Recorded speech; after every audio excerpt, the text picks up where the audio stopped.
বহুতো বন্ধু বান্ধৱীয়ে ছবি আঁকে যদিও লিখন শৈলী নজনাৰ কাৰণে আখৰবিলাক কিছু ষ্টাইলবিলাক বেলেগ হয় আৰু আখৰবিলাক দেখিবলৈ সুন্দৰ নহয়। মই আজি আপোনালোকক আখৰ লিখা পদ্ধতি দেখুৱাবলৈ চেষ্টা কৰিম। যিখিনি জানো তাকে চেষ্টা কৰিম।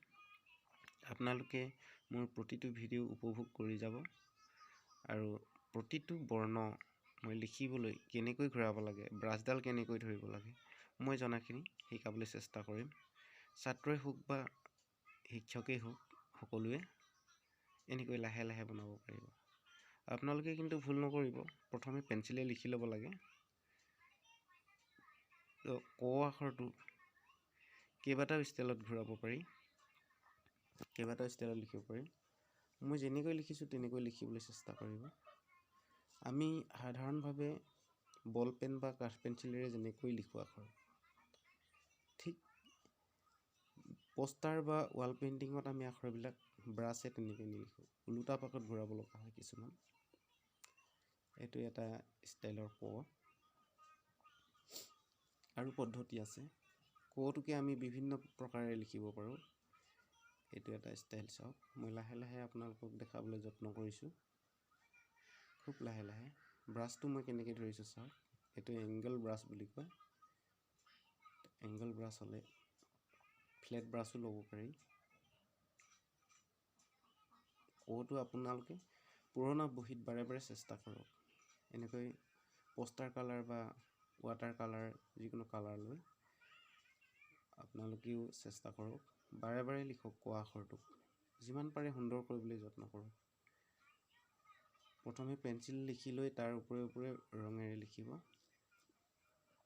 পাছত যেতিয়া পেঞ্চিলৰ প্ৰয়োজন নহ'ব, অনায়াসে লিখিব পাৰিব। ক আখৰটোকে এইটো চাওক। এইটো অলপ বেলেগ ষ্টাইলত তলৰ যিডাল আঁচডাল অলপ বেলেগ ষ্টাইলত দি আখৰৰ ষ্টাইলটোৱে বেলেগ হৈ পৰিছে, দেখিবলৈ অলপ বেলেগ হৈছে।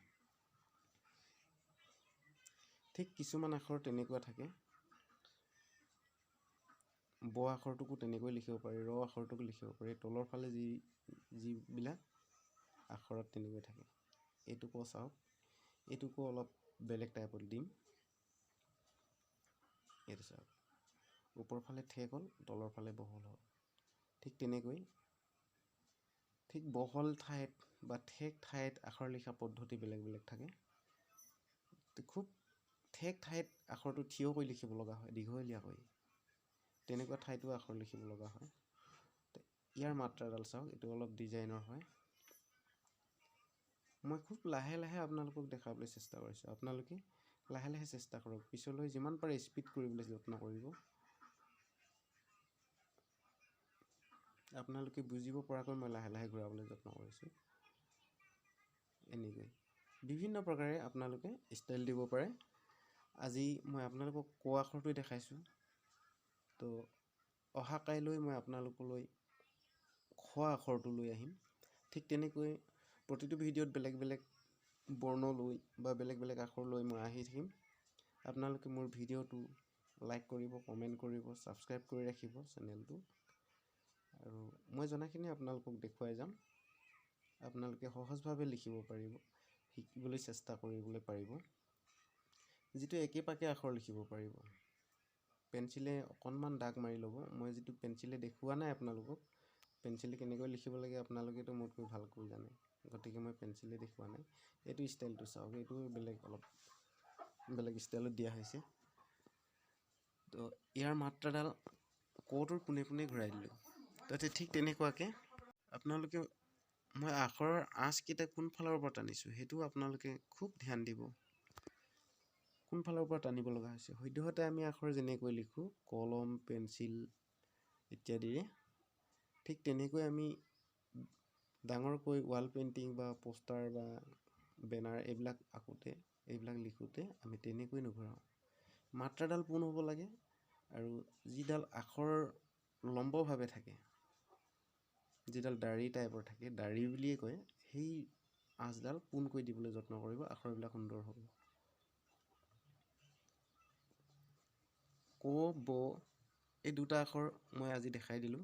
ব আখৰটো ঠিক ক যেনেকৈ লিখে সুৰডাল নিদিলেই হ'ব, তেনেকৈ আপোনালোকে লিখিবলৈ যত্ন কৰিব। ঠিক তেনেকৈয়ে চেষ্টা কৰি গৈ থাকিব। পুৰণা বহী যিমান আছে, বহীবিলাক পুৰণা যিবিলাক বহী সেইবিলাক আপোনালোকে এনেকৈ আখৰ লিখি ফুল কৰি দিয়ক, যাতে আপোনাৰ ভাল বহী নষ্ট নহয়। তেনেকুৱা বহী লওক, যিটো খুব কম খৰচত হ'ব আপোনাৰ। ধন্যবাদ।